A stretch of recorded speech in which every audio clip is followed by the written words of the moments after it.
The more I got involved in the investigation of why Hubert chose death over life, the more I realized it was an extraordinary story involving voyages of discovery, aspects of the infernal, the portrait of society at a given moment, and an unusual and very moving love story, all of which afforded me a unique opportunity to look at the human condition and my own place in it.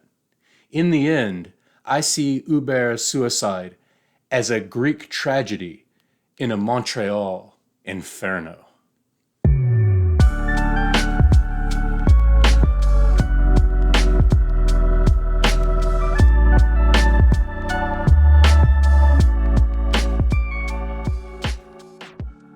Hey everybody, thank you so much for watching Leaf by Leaf. Today I'm going to be talking about a self-murder mystery by Gordon Sheppard. This is a very interesting book on many different levels. Formally, the content, the execution of it is extremely well done for the project, for the vision that Gordon Sheppard had for this book. I think that he succeeds on every level. This book, as I've mentioned a couple of times, was actually brought to my attention by my Canadian friend Dylan McNeil. Yes, the same Dylan with whom I read The Tale of Genji last year. And he was shopping in a Toronto bookstore and came across this. And he's kind of like me, where he just has to see the size of a book like this and he's immediately interested and started flipping through it. And he feverishly and excitedly sent me a bunch of pictures of some of the stuff that's going on inside this book. And I immediately sought out and purchased a copy just from seeing some of the inventive and experimental things that are going on with the book. And in fact, they so caught my attention that I think it's probably best to go ahead and start this video off with just a flip through of what's going on in here. Because if you're like me, that's really all you need to see to be convinced that this is a book that you want to obtain and read. So check this out.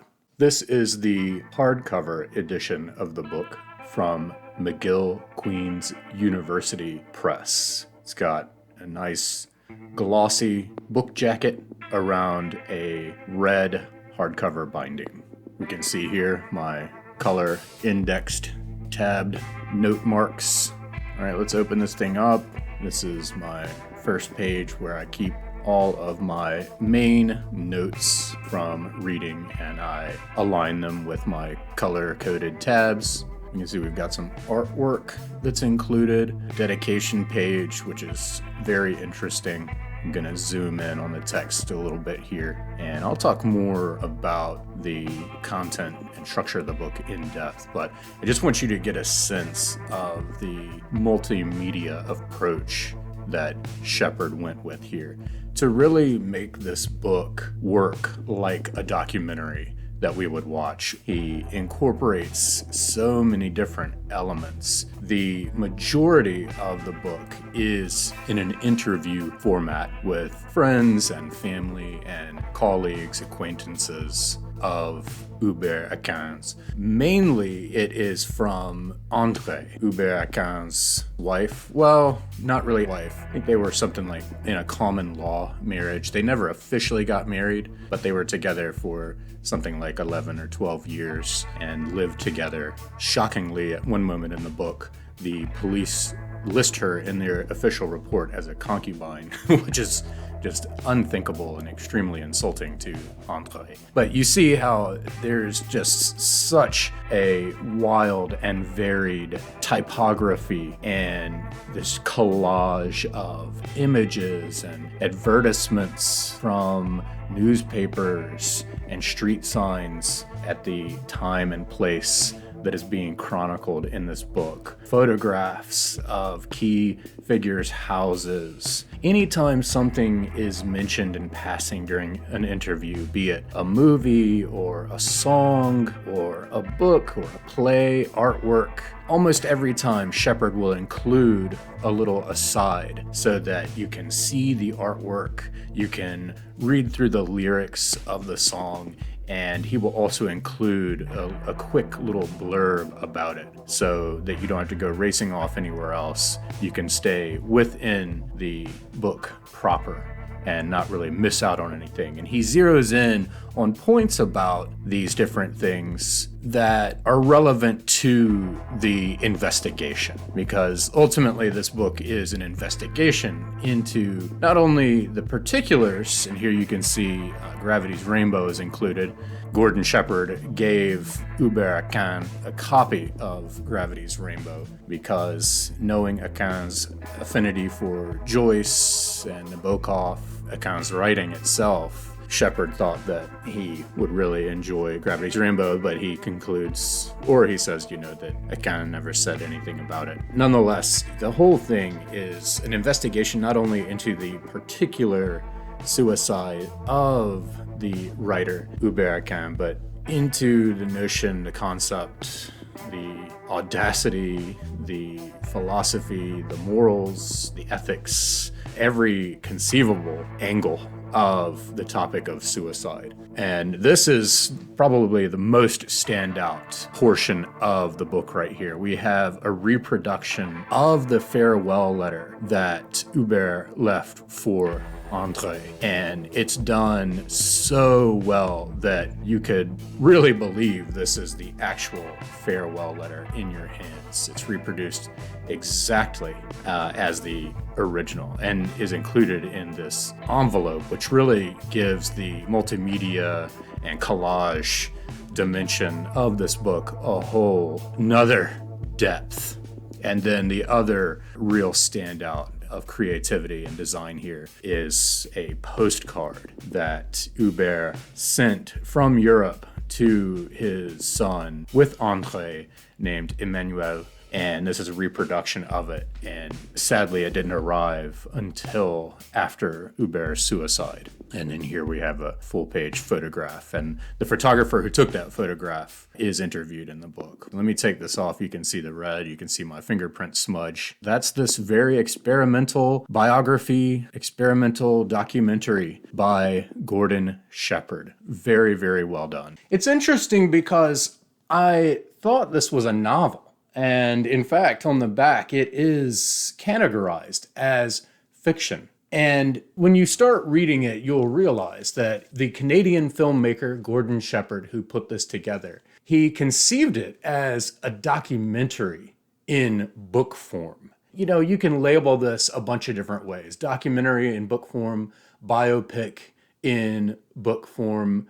You could categorize it as experimental biography. It's an experimental biography done in a documentary style, but having the form of just a complete work of art in and of itself. And so, in a sense, it is fiction because it has all of the properties of great inventive, especially postmodern literary fiction. But everything in here is comprised of fact.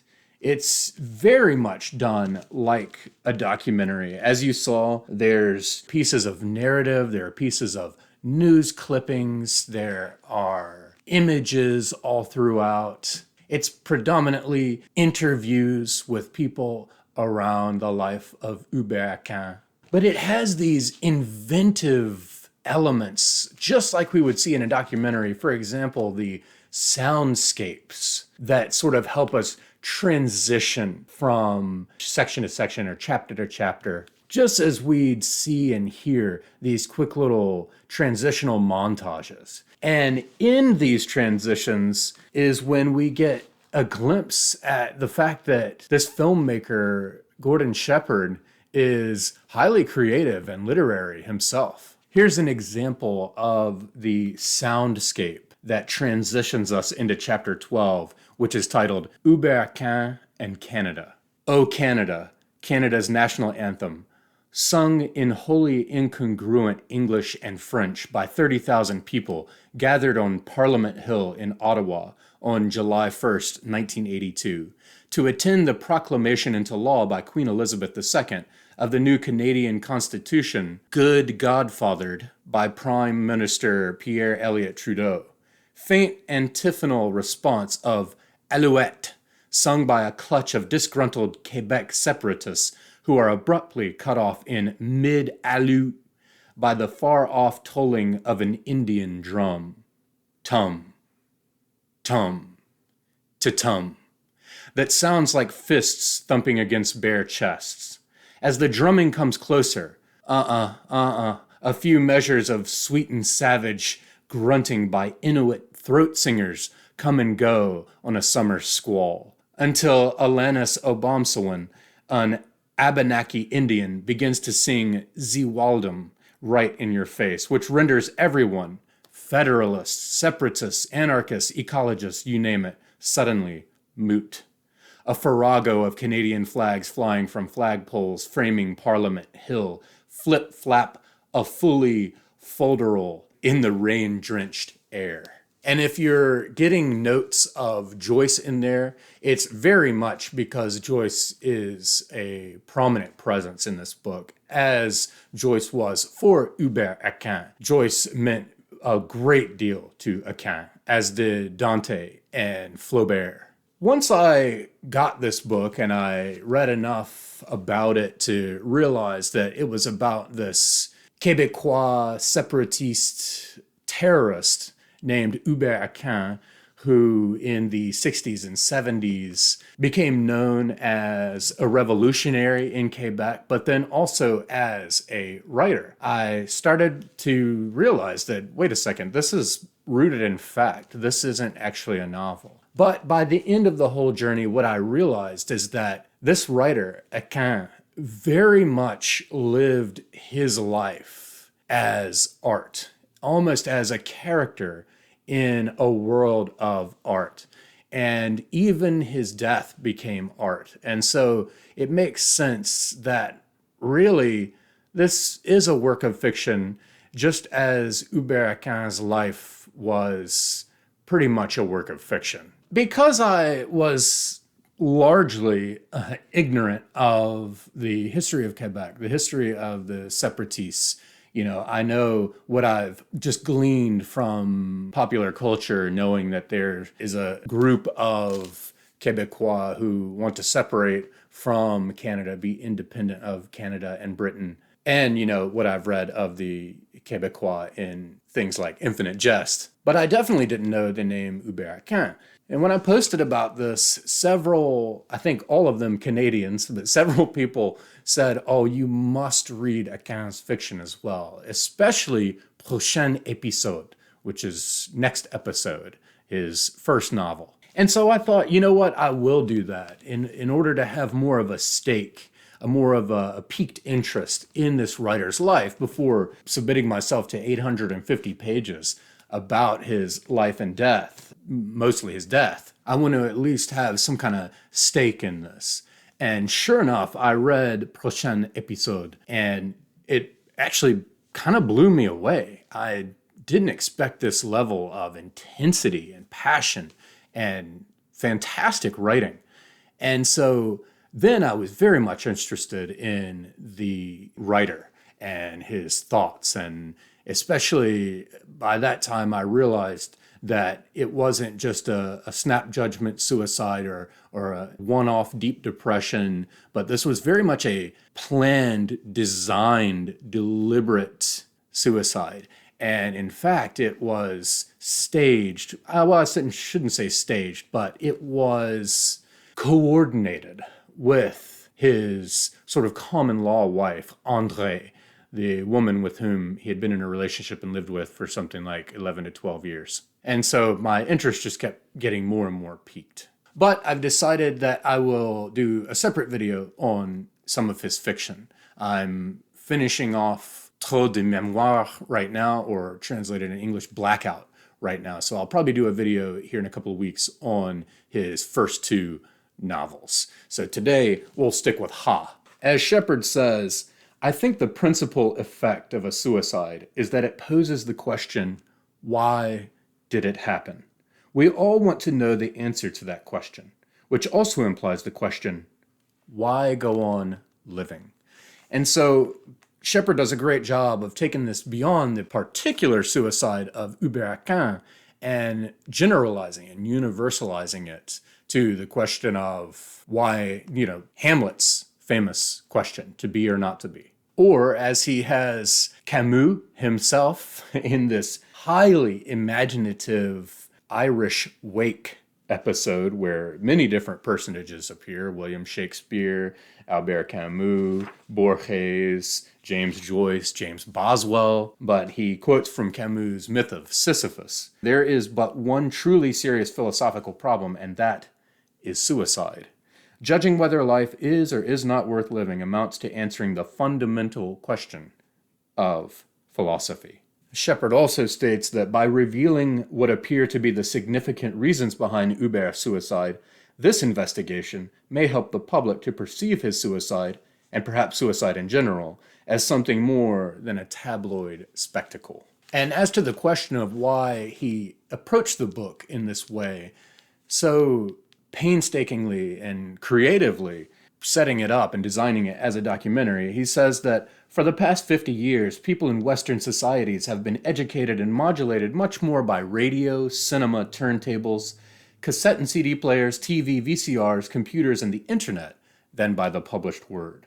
I think contemporary books ought to reflect that bias, which is why, with a copy and paste salute to hypertext, I've presented the results of this investigation in a graphically varied montage comprising the verbal testimony of Aquin's family and friends, the written testimony of Aquin and of famous authors from the past who speak their writings, and oral and visual comments and clues that reflect the multimedia environment in which the suicide and the investigation takes place. And it's really amazing that Sheppard had the foresight to go ahead and start chronicling this book. This book actually came out from McGill Queen's University Press in 2003, but he started compiling it in 1977, shortly after Hubert's suicide in March of that same year. And he collaborated mostly, again, with André, but he worked on this for decades, getting it right, and was even still revising sections up to 1999 in the year 2000. And I can't stress enough how thoroughly and creatively, and lovingly and thoughtfully this book is done. He plays a sort of belated Boswell to Aquin's Samuel Johnson. The book operates like the anatomy of melancholy, but transposed to suicide in the late 20th century. And what happens is it becomes more than just an investigation. It also becomes an homage. It becomes an elegy. It becomes a shrine to Hubert Aquin and his art. So who is Hubert Aquin? Why is his life so intriguing? Well, he's this French-Canadian Quebecer. He was a member of the RIN, a group that was advocating for separatism. And before they got absorbed into the PQ, or the Parti Québécois, which was a political group that took power in 1976, the year before Aquin's suicide, Aquin actually separated himself from the RIN and official movements and went underground. He began to lead a clandestine existence. And this is when he got labeled as a terrorist, because he sent a letter to the press announcing that he was going underground and that he was going to take violent means if necessary. And even though, to our knowledge, he didn't do anything directly violent, around this time there were bombs planted in mailboxes. There was physical harm and damage done by separatists. And so it very much became a terrorist organization, or aligned and labeled as such. But he ended up getting caught by the police with a stolen vehicle, and he had a gun on his person. And just from the comments he made, he famously said that his occupation was revolutionary. I mean, he ended up in jail for a little bit of time, and then with his lawyer claiming grounds of temporary insanity, they sent him to Albert Prévost Institute for psychological evaluation. And it was during that time in the institute that he became a writer. He started writing Prochain Épisode while in jail, and we'll talk about that more in the video on Aquin's novel. But he started out as this high up, well-known revolutionary, and then became a writer, and pretty much right away caught the attention of critics and the public at large. And before you know it, he was touted as Quebec's best writer, most important writer. But he lived his life to extremes. He lived very intensely and passionately. Life was not enough for him. He wanted to go beyond life and even beyond death, I would say. His prose very much reflects this, and that's also what makes the prose so good. Now, of course, as we're reading Ha, we get an ever-changing, ever-shifting portrait of the man. That's what's so intriguing about oral biography, which is what this is at its core, is all the different versions of Hubert Aquin that start to come together, and all of the paradoxes and contradictions. He strikes me very much as a real-life Don Quixote, where he just fell so far into his fiction that everything around him became a fiction. There are several elements of the book. First, there's the historical element. You will learn so much about the history of French Canada and Quebec. Some of the key moments we learn about: the Battle of the Plains of Abraham in 1759. This is basically the British conquest of what was New France. The rebellion of 1837 to 1838. Here the French Canadians get quelled again, less than 100 years later, by the British. The Riel Rebellion of 1885. Now this happened in Saskatchewan, and these are the Métis, and the Métis are half natives and half French Canadians, but they ended up getting suppressed by the federal Canadian government. The October crisis of 1970 caused Pierre Elliott Trudeau, the father of Canada's current prime minister, to call on the Canadian Army to suppress revolutionaries. Then, like I said, in 1976, the Parti Québécois get elected to power. In 77, Aquin commits suicide. In 1980, we have the first referendum. This was to figure out if the majority of Québécois indeed wanted to separate from Canada, and the naysayers only won by 5%. Then the second referendum was in 1995, and the naysayers won by a mere 1%. Now, I should say that I had the vast privilege of reading this in tandem with an actual Québécoise. Her name is Valérie Bergeron, and she is a lawyer in Quebec who actually advocates for Indigenous peoples. So this made the reading experience very, very fruitful. Valérie, I cannot thank you enough for all of your insight and all of your readings. I did post to her, this trend of going from 5% no to 1% no. Is there a referendum planned for the future, and what would it be? And according to her, there is not one planned, and it likely would not go through. Things have sort of gone the other way. And we got to talking a lot about the socioeconomic situation in Quebec, and what's so interesting in terms of the different people groups in Quebec versus, say, the United States, is that here there's such a focus on race, but there it's more about language. You'll hear sentiments throughout the book by different Quebecers that go along the lines of New France disappeared from the map in the 18th century, Lower Canada in the 19th, and French Canada in the 20th, giving place to what in the minds of everyone is now called Quebec. And Valérie also said that she feels very much that there's more of an internal idea of this place called Quebec that exists mostly in people's minds. In one email to me, she said, "It is true that there is an inferiority complex present in most Quebecers." And you'll hear a lot about this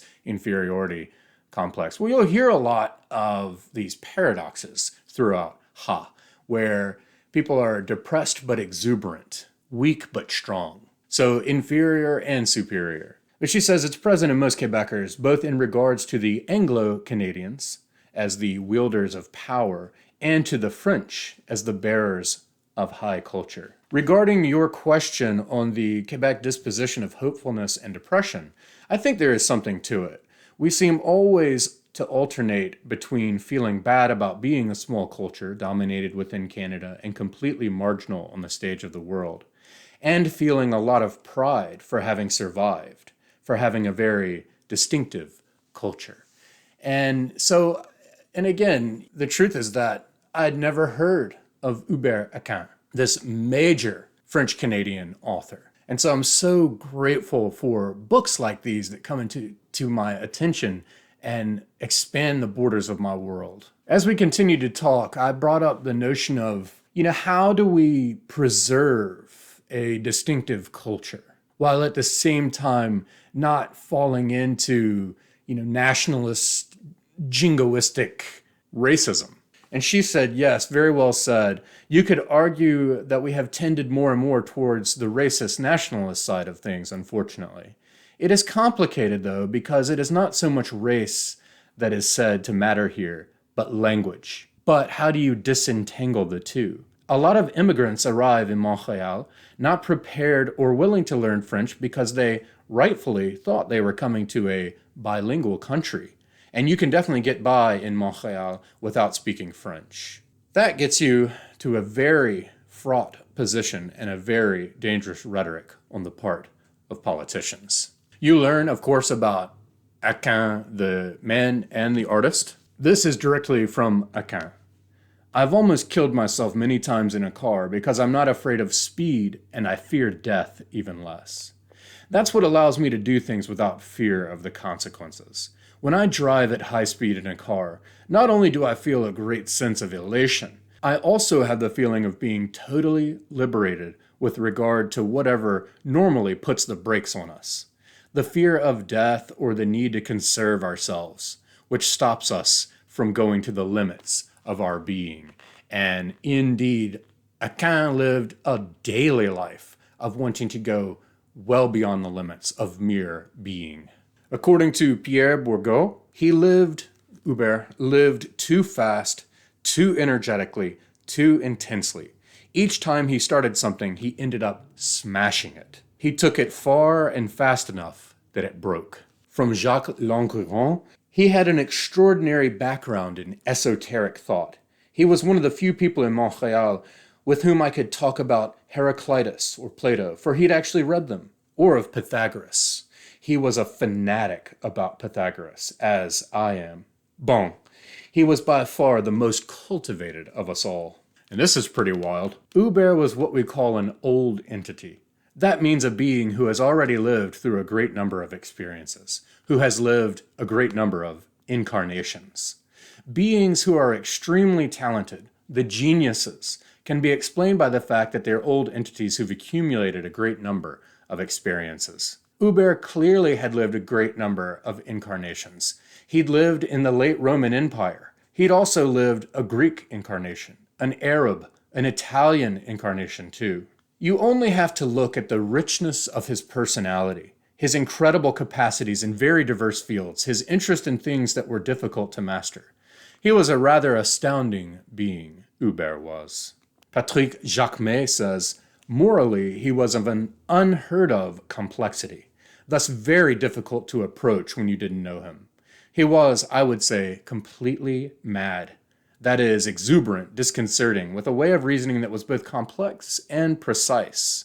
Each time I had a discussion with Hubert, I felt myself drawn into his skein of reasoning, which I always found impeccable. Indeed, I stood in admiration before his thought. As we read on, Valérie finally sent this kind of summation about the portrait of Aquin the man. You write, talking about me, you write, sheesh, my mental profile of Aquin seems to be changing by the page. She says, I totally agree. I will admit that my vision of the man has always been that of a leftist revolutionary, like those animating nationalists and freedom movements in the 70s. The more I read, though, the more he appears like a macho, even misogynistic, bourgeois with expensive taste, conservative ideas, and, yes, a love for guns and cars. This man is full of contradictions, exclamation mark. And of course, in addition to the historical context, and Aquin, we dig into suicide. This is from André, his widow, basically. I tell you this, it is a good thing he failed in 1971, because in 1977, he tried to commit suicide once in 71. Because in 77, he really made a success of his death, and I am happy about that. If I may say so, in 1977, we made his suicide together. It is much better that way.